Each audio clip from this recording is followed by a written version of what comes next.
Post-Impressionism is a term coined by the British artist and art critic Roger Fry in 1910 to describe the development of the French art since Manet. Post-Impressionism extended Impressionism while rejecting its limitations. They continued using vivid colors, often thick application of paint, in real-life subject matter, but they were more inclined to emphasize geometric forms, to distort form for expressive effect, and to use unnatural or arbitrary color. All right, the title Red Roofs by Pissarro makes clear the theoretical dimension of this work by Pissarro.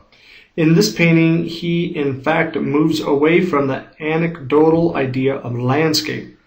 The planes are in parallel succession on the surface of the canvas, so the impression of depth is rendered simply by the decreasing size of the subjects, whereas larger subjects are closer and smaller subjects are far away. The slopes of the roofs, varying from orange-red to brown, seem to spread across the whole surface, and that's this area right here.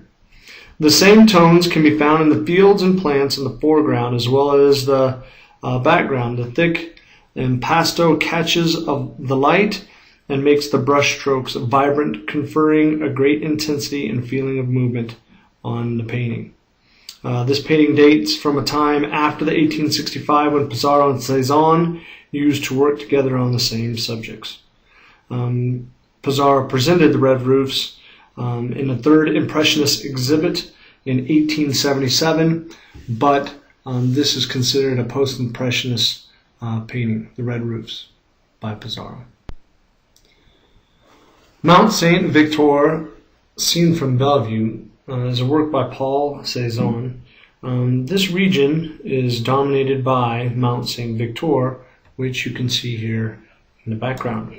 The region in southeastern France where Cezanne was born and spent most of his life. It can be seen from the hillside near a studio that Cezanne built in 1902. The mountain's name, which translates to Mountain of Holy Victory, was associated with a celebrated victory by the province's ancient Roman inhabitants against an invading army. Cezanne painted more than 60 versions of what he called his mountain, yet none of the paintings looks exactly the same. In this painting of post-Impressionism, you can see there's more geometric shapes, especially with the houses and the fields. One of his favorite pieces from this valley is a train that used to run right along this line in the middle of the painting.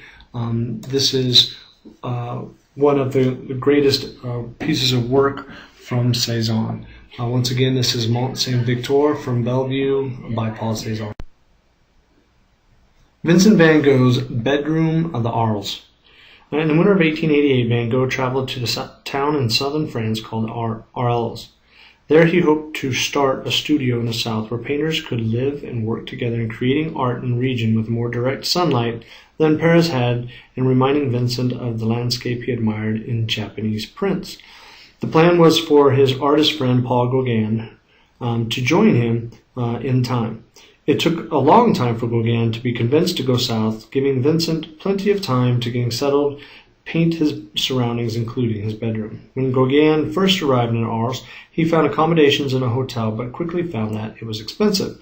It was cheaper and far more ideal for him to rent a house where he and other artists could eat, sleep, and paint. Eventually, he found what would become known as the Yellow House. It was a modest two-story building with a front studio, back kitchen, and a few rooms upstairs. Being on a corner gave the house a slightly askew floor plan. The front wall and side walls were not at 90-degree angles. Instead, the front wall went diagonal along the street below. And you can see the wall that they're talking about is right here where there's a window. This is some self-portraits or some portraits of, I believe, his brother. And you can see that this is, with the orange contrasting with the blue, is definitely post-impressionist painting. Once again, this is Van Gogh. Starry Night by Vincent van Gogh. Starry Night by Vincent van Gogh has risen to the peak of artistic achievements. Although Van Gogh sold only one painting in his entire lifetime, the aftermath of his works is enormous. Starry Night is one of the most well-known images in modern culture, as well as being one of the most replicated and sought-after prints. There is a night sky filled with swirling clouds, stars ablaze with their own luminescence, and a bright crescent moon. Although the features are exaggerated, this scene is most can relate to, and also one that most individuals feel comfortable and at ease with. And that is what you can see, the moon over here, the stars, and then here would be the wind kind of blowing around. Now, below the rolling hills of the horizon lies a small town. There is a peaceful essence flowing from the structures. Perhaps the cool, dark colors in the fiery windows spark memories of our own warm childhoods. And that is down here at the bottom, especially, you got the town steeple and other things. To the left of the painting, there is a massive dark structure that develops an even greater sense of size and isolation. This structure is magnificent when compared on the scale of other objects in the painting. Some suggest that it might be, some kind of mountain or leafy bush, but nevertheless, it takes quite an imposing figure right here on the left-hand side of the painting. The Starry Night by Van Gogh. Toulouse-Lautrec at the Moulin Rouge. The Moulin Rouge was a dance hall in late 19th century Paris and has been depicted in more than one film. But looking at the way the nightclub's famous people and how they hung out there would give you kind of an idea of how Toulouse-Lautrec portrayed the fin de siècle denizens of the nocturnal Paris night, making it clear that filmmakers have been sanitizing the story, meaning that this was not probably such a nice place to be hanging out in the Paris night. In the foreground, you can see a huge green face caught in spooky lights that kind of menaces you. Woo, right there. At the table beyond, a gathering of bohemians kind of discuss while the people in the background dance the night away. While the room itself melts into a curtain of abstract color, the scene is somehow more exotic and more exciting than any recreation in popular culture. This is the Moulin Rouge by Toulouse-Lautrec. All right, Paul Gauguin's Tahitian Women on the Beach.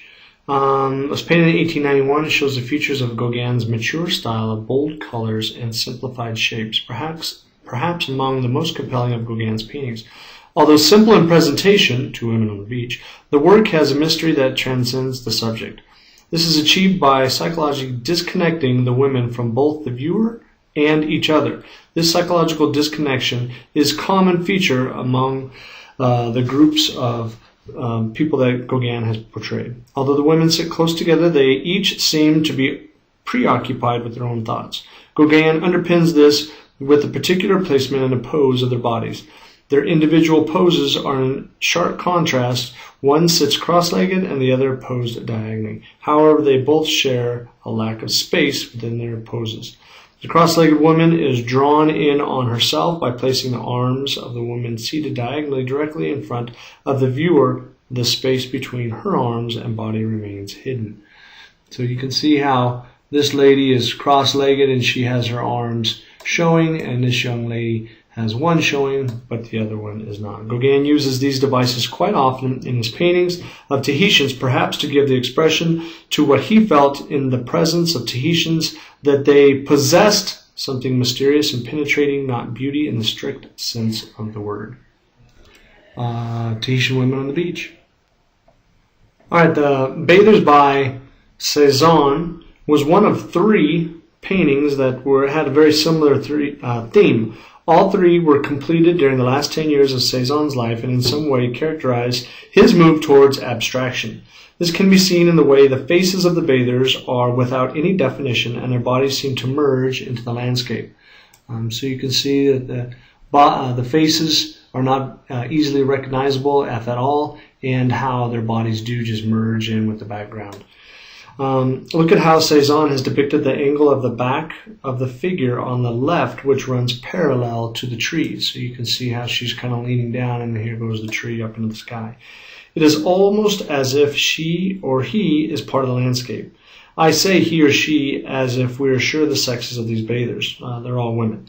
There is little or no narrative to the painting, nothing to interpret, no symbolism, although we must wonder a little as to what the two figures are that are seen on the other side of the river across the banks.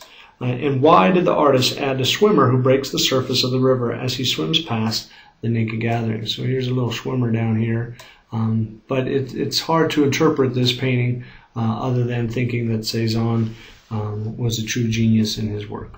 The Bathers.